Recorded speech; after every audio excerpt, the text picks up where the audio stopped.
Hey guys, Clove here, and today we are doing kind of a long-awaited video that I kept forgetting to actually post or record, and that is raycasting through stairs, through slabs, and through, in this case, I'll just cover stairs, slabs, and doors, but I'll also show you how you can extend it to other blocks that you may be interested in raycasting through.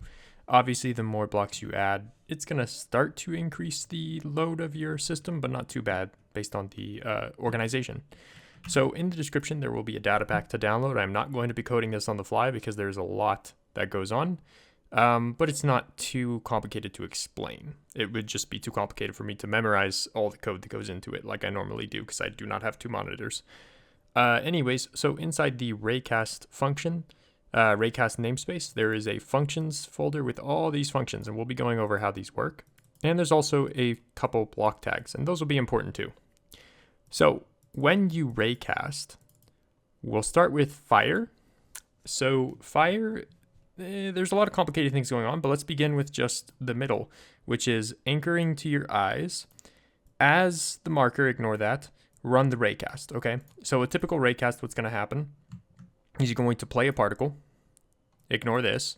You're going to remove one from a score, ignore this is debugging tools, and you're going to run the function again, but a little bit forward, as long as you are inside an air block and your score is greater than 1. So what that will essentially do is when I right click a caret on a stick, it will run the fire function. But what that will essentially do is it will just draw the particles going forward until it hits air or it runs out of ITT score.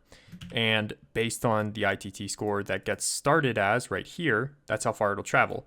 So in this case, since we have a step size of 0.25 in the raycast, and I set it to 80 to begin with, and it removes 1 each iteration, then it will travel 20 blocks from where I'm at.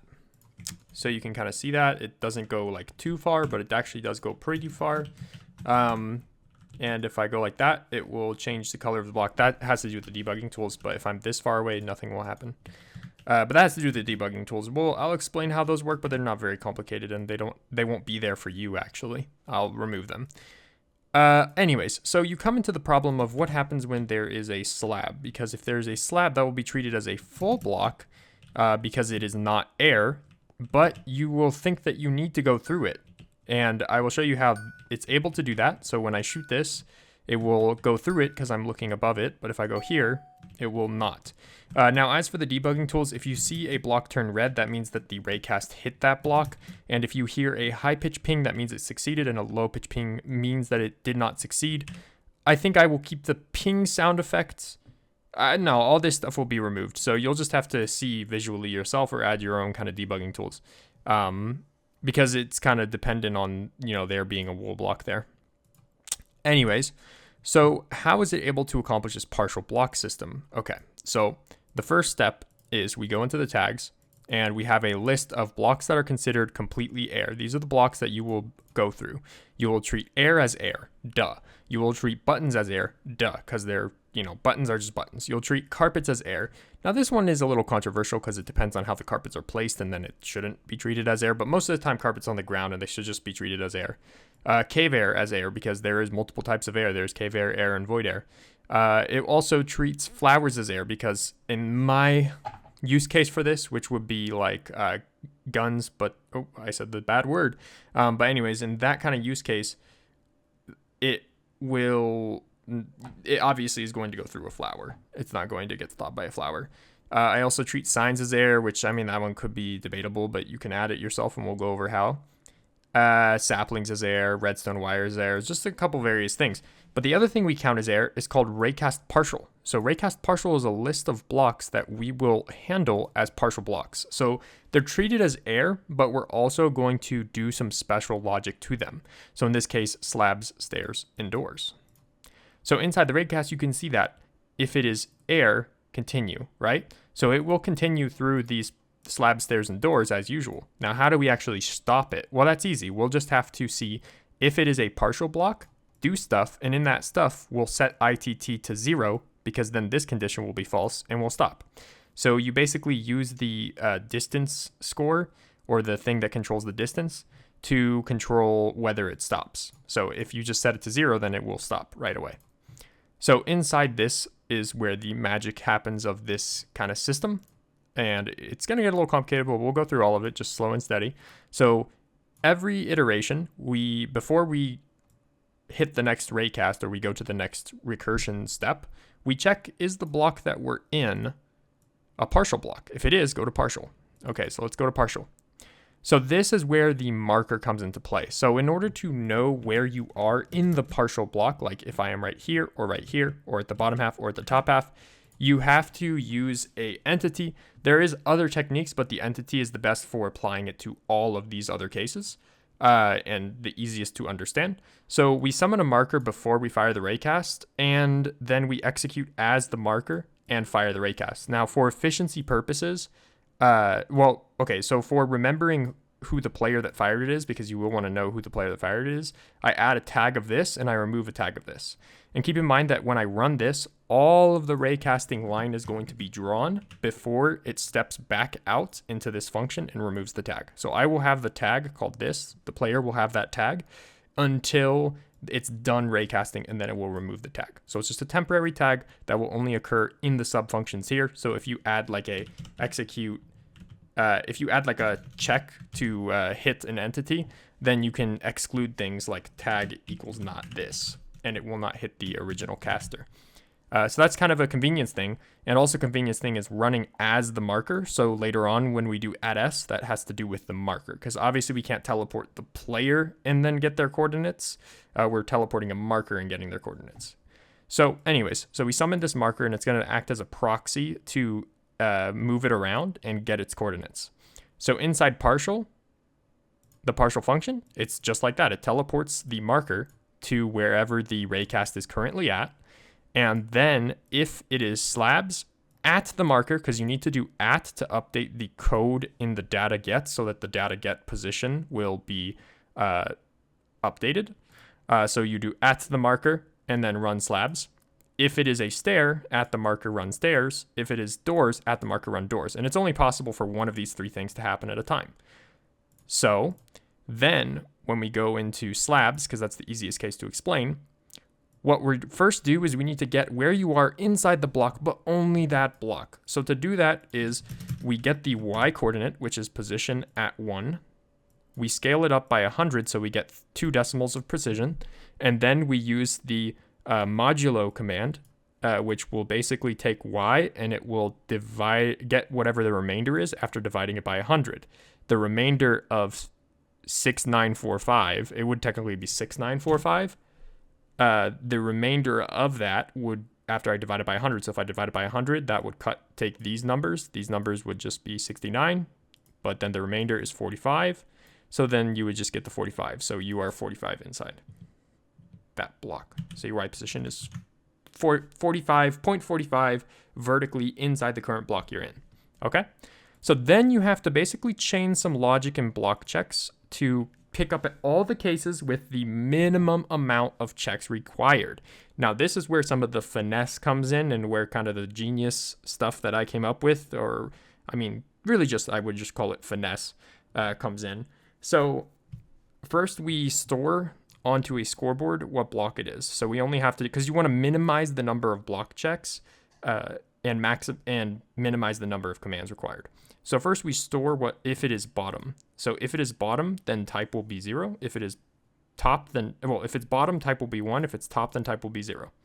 Okay. Then we say if it's a double, then just set the ITT score to 0. So this means if it's double, just stop right away. Just stop. Okay. Because if it's a double slab, you can't go through anything. Okay. But if it is a bottom, because type is 1, then if our Y score is less than 55, so that's a little bit, if you're like under halfway, but with a little bit of margin, and you want to give the bias of margin towards stopping the raycast because your step size is 0.25. So you would have cases where if you don't give this bias margin, if your step size, let's say your step size is 0.5. If you just go 0.5 or maybe 0.45, then what will happen is there's a case where your 0.5 step size will jump over the values. Like you'll step over the values because maybe you start at 0 or maybe you start at -1, so you're not in the block. You're like just 1 decimal away from the block. And then the step size steps you past the block, well, let's say you're at 0.99 inside the previous block and you go to the next block, then you're at 0.5 in the next block. So you just jumped through the slab. So you want to give a little bit of a margin to the stopping mechanic. So if it's a bottom slab and your Y is less than half, which half will be perfect, but we give it a little buffer, then set the raycast to 0. In this case, you will not see that happening because we have a 0.25 jump inside of our raycast, 0.25. But I like to use 0.5 for practical applications, but the smaller you get this, the better, but more commands it will take. So I like to use 0.5 for bullet mechanics, but 0.25 you could definitely use for some kind of other shorter range checks. Anyways, so if you are in the bottom half, then stop the raycast. If the type is not a bottom, well, there's only 2 cases. It's either bottom or top or double, okay? But we already stopped our raycast if it was double. So the only potential that this could be true and ITT is not already stopped is if it was a top slab. Now, if it's a top slab and the Y is in the top half, so your raycast is in the top half, then stop it. And that's it. So that's how the slabs work. So you can hear bing, bing, boom, boom, bing, bing, boom, boom, and boom, boom, boom, boom, boom. Because that's a double slab. It's not a full block, sorry. And full blocks, of course, it stops. So that's how you cover slabs. Slabs is easy to understand. And maybe you could have done it before, but with a little bit less finesse than this, which basically boils down to 2 block checks inside the sub function. When I refer to block checks, it's only going to be inside the sub function, but obviously there's another one here and another one in the raycast. But anyways, so 2 block checks, right? 2 block checks, and 1, 2, 3, 4, 5, 6 commands total. So, and if we exclude this top part, which will have to be there because it has to be there, then it is 2 block checks and 1, 2, 3 scoreboard commands with a couple scoreboard checks, which this is probably the most efficient way that you can perform this operation with the entity system. I don't think there's any way you can make it simpler, but maybe there is. But I remember at the time I ran through a bunch of iterations to try and figure out some logic that would work and be better, and I really couldn't. Now we come to the second problem. Stairs. Stairs are a monster. There's a lot of block state combinations that can go into stairs, and this is where the genius comes around. This is where the finesse is, because my system uses probably the least amount of block checks and commands possible. And you can see it works even through this little corner, but not through the rest. And I will also show you that it works like this, and it does not matter the direction it's facing. And the shape also works, so shape outer works. So you can see that it works for everything.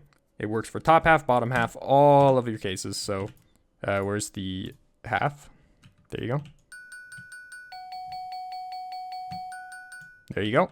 So it works for all the cases. And how did I do this without blowing up my computer? It's actually some really cool stuff. So we're going to jump into the stairs. They're going to take the longest to explain, and then we'll jump into the doors, which will be the shorter one to explain, because it's just a derivative of the stairs. So besides slabs, anything that requires some kind of facing direction is going to be handled pretty easily using this stair system that I'll go through right now. So with the stairs, you grab the X, you grab the Z, and you grab the Y. Now, the reason I use dot and hashtag makes it an invisible score, and the dot means that I can see it, but nobody could be named that. It's just a convention that I use. So dot with fake players and hashtag with fake players, I want to make invisible on the sidebar. Now, I only want the X and Z to be visible for the final value that is used in the operations. And for that reason, you cannot just get the X and Z, because if I just get the X and Z, then you're going to have a value that's going to be dependent on where the block is. If it's in plus Z minus C, you're also going to get a value that will be affected by the direction it's facing. So what I decided to do is I decided to make a stair which is facing east, because that will make some sense later, and the shape is straight, and the half is bottom. I made that the baseline, the assumption, so it assumes that this is the default state, and states modify logic. The most important is that east is the default state.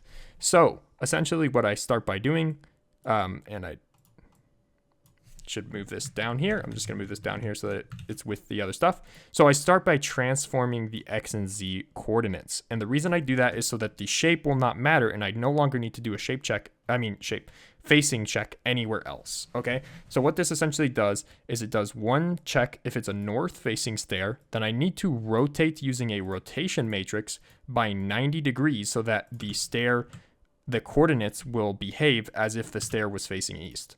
Now, if it is a west, I need to rotate by 180 degrees. Obviously, east and west are opposites. And with south, I need to rotate 270 degrees inside a transformation matrix. So a rotation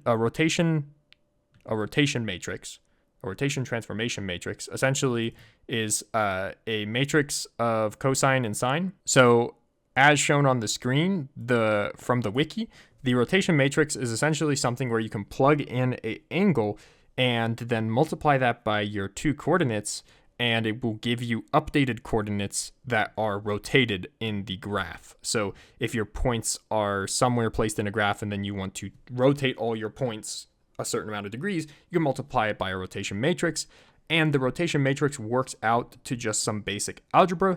And when you have 90 degrees, 180 degrees, and 270 degrees, these are multiples of 90. What that will essentially do is it'll boil down to no need to use cosine or sine, because the cosine of 90 degrees is 0 and the sine of 90 degrees is 1, and the cosine of 180 degrees is 1 and the sine of 180 degrees is 0. So this logic will basically break up the math equation to be a lot simpler than it is. And if you plug in 90 and then you do the math, you will get the same thing that I have inside the comments of these functions.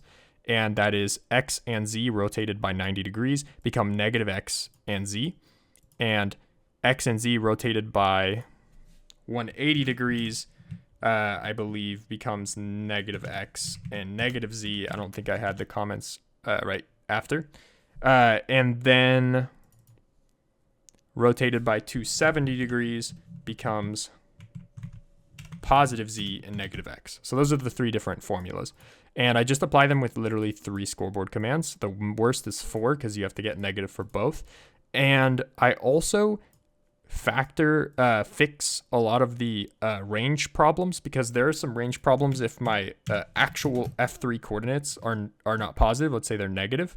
Then you're going to have some issues when you do the modulo. But it actually fixes itself if you basically just do 1.0 minus to get the negative, as opposed to doing just times -1. You do 1.0 minus. That'll fix any of your modulo issues, because basically if you do a modulo of a negative decimal number, then it'll result in something positive and 1 minus. So it basically fixes itself by doing that, because when you are in the positive coordinates, 1 minus will be roughly correct, but I forget because I did the math a long time ago. But this basically fixes itself so it works in any coordinate space in the actual overworld.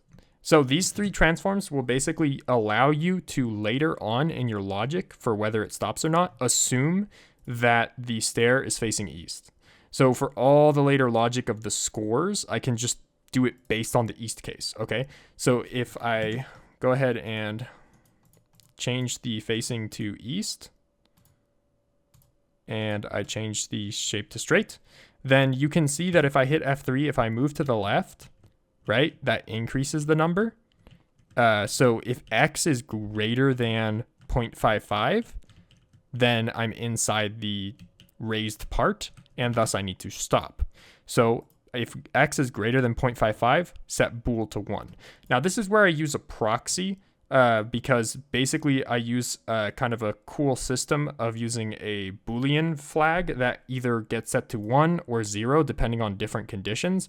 And then at the end, if it's still 1, then you set ITT to 0. And this is important for some of the checks. So essentially this will say if bool is 1, that means kill your raycast line, but sometimes it will get set to 0. You can see that in these cases, that case there and that case there. So in this case, if it is inside that top half, then we will probably stop, okay? This is like probably stop. Okay. So then if the shape is inner left, okay, so this is where we might have some modifications.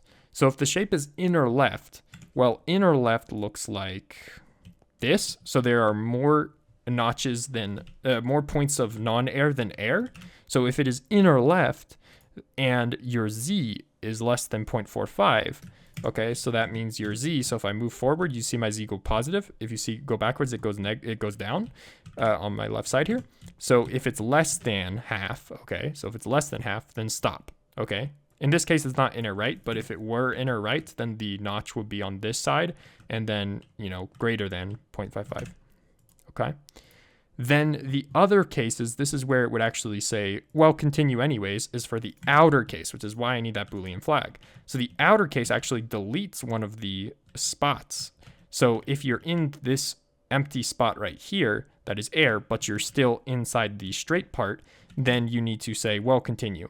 So that's what this case does. So if it's outer left, but you are greater than 0.45 on the Z direction, then the thing that you thought was blocking you up here is actually not blocking you. So you just set the, you just make it continue. So you set the stop flag to 0.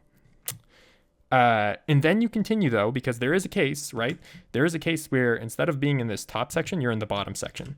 So you check, again, this is similar to the stairs. So you check if you are bottom to the slabs, if you're bottom or top. And if it is indeed a bottom and your Y is above, if it is a bottom and your Y is below, then stop. But since we were above in the situation I was explaining, then we will not change the flag, and the flag will stay 0 from the above cases. And then you set the iteration to, you don't set the iteration to 0 in the case that I just explained. But you can go through the logic yourself and see how all of it works. It's actually kind of interesting how all of it kind of filters out. But in the end, we can just look at the kind of performance here. We have 1 block check, 2 block check, 3 block check, 4 block check, 5 block check, 6 block check, 7 block check, 8 block checks, and a total of 1, 2, 3, 4, 5, 6, 7, 8, 9, 10, 11, 12, 13, 14, 15, plus 3 for whichever one of these 3 activate. So we're looking at like 18 or 19 commands outside of what anybody else would have had to do to get this working. So mine only really takes 19 commands outside of the basic stuff that anyone else would have had to do with the 8 block checks, which if you did not use the transformation matrix, you would have to add custom different score checks depending on the facing, and you would have way more block checks. You would end up in like 20 plus block checks because the combinations are ridiculous. But this basically allows you to filter so that you don't have any combinational logic needed. So I don't have to add like comma shape, comma left, comma facing equals east. So it reduces the workload on my end. So that's how the shape for the different shapes work. Now we'll move on to doors, because doors are kind of cool, but they're also really simple. You can see that it works. And then if I open the door, just like that. So you can see that it works with the rotation matrices as well. So if you go to the door, really to make this, which I did make this today, all I did was I took the stairs, I deleted everything after here. So all this logic, right? I kept the last line. In fact, I didn't actually need the flag because there was not that many states on the door to go through. But essentially, we transform it, right? Then we place our door facing east. See, you can see it's this one's facing west. This one's facing east. And then we just go through our logic again, right? So it's facing east, so all of the logic will apply to the north, south, and the west cases. And then we just have to see, okay, well, if it is open and the hinge is left, because if the hinge is right, it'll open differently. If the hinge is left, it'll open differently. So if the hinge is left and it's open, then you will stop if the Z is less than 0.25. And I literally just go right click to open it, right? And then I move my body and I see my number going down when I move to the left. So that means if Z is in the bottom value, so it's Z is 0.25.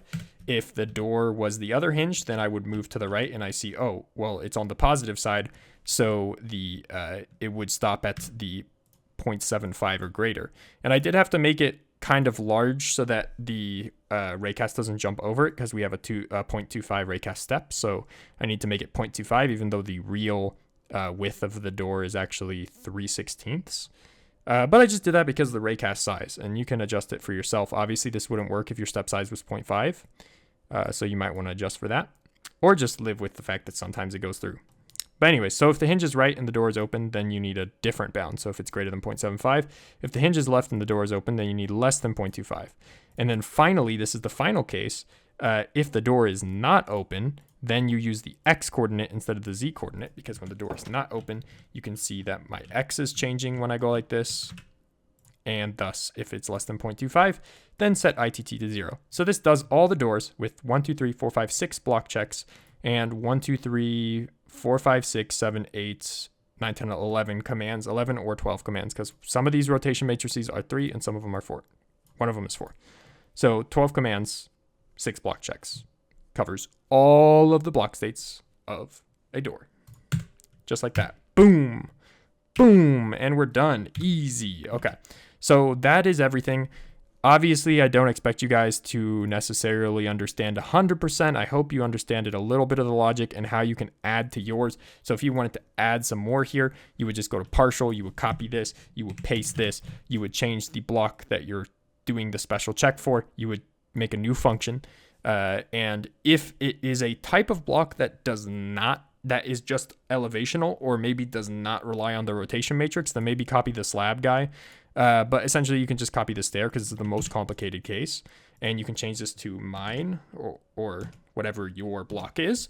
And then you can mess around with these. So I would just change the variables. Like, for example, if it does not rely on facing directions, just delete that and change these to dots, because then you know that you have the correct X and Z, right? And if you don't need Y, because, for example, maybe it's a fence, then you can get rid of Y. And if you don't need X and Z because it's some kind of slab type thing, then you can get rid of X and Z. And then you delete this part down here, all of this guy here. And then you come up with some interesting logic for what the value of X or Z or Y has to be based on what block it is, and try and maximize or minimize the amount of block checks required and maximize the filtering capabilities. One important thing to note, because it can actually be tricky to figure this out, if you look at doors, notice how I checked if the hinge was false, if open was false later. That's kind of important, but the one that's really important here is I checked if it is a half of bottom at the bottom of these steps. So normally you might think check if it's half bottom or top at the beginning, but I actually check it at the end because it is the least complicated case. So I like to, it literally would not work if I put this above here, because it would alter the flag to 1, and then the flag could be set back to 0 from these other conditions. So that's kind of an important thing, is the order does matter really a lot. So this needs to be at the bottom because it is the least complicated check that you can do. And I like to start with the most complicated checks at the top, and usually that'll work out. Anyways, so the pack is for you. It is in the description. If you want to apply this to yours, obviously it's going to take a lot of work of renaming namespaces and all that stuff. I know it's a lot to go through, but it's all worked out for you mathematically as long as you make sure that you change words correctly, and just be really careful because there's a lot of things to change. So don't put a comment saying it doesn't work after you tried to alter it to your scoreboard names and it doesn't work. And also you need a fake player that has a value of 100 so you can do the modulus. That's something you might miss if you're trying to apply this to yours. But I do encourage you to take these commands and use them in your work. They're very good. Most efficient stuff you can get for this kind of system. There have been other people that have created systems that are perfect and do every single block, and I don't even think they have to use entities. They use a bunch of like math calculations and trigonometry, but that is a lot of commands and a lot of complexity that I'm not sure that is needed for a lot of these cases.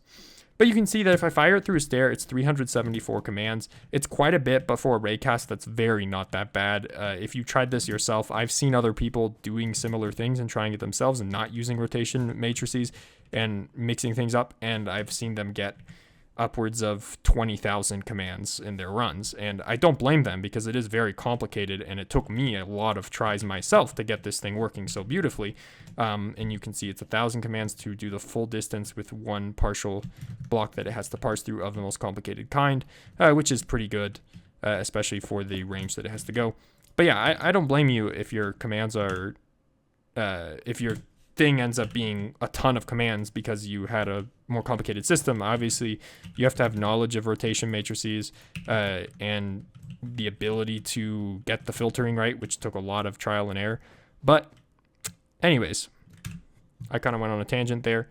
But my point is that this is the minimum amount of commands that I can feasibly see for using this implementation of partial block checking in raycasting. And it's probably the most efficient that you can even get when you're doing an entity teleport grab score type system. And it's actually quite simple to add on to. So hopefully you guys found this pretty cool and could follow me some of the ways. If you have any questions, leave them in the comments. Feel free to join the Discord. Discord link is in my about page. I moved it from being in the description because sometimes I need to change the link because we've had some bot attacks recently. And also there is a secondary Discord where we actually just get on and just play games, and that link will also be in the bio. Anyways, thanks for watching, and I'll see you next time. Peace.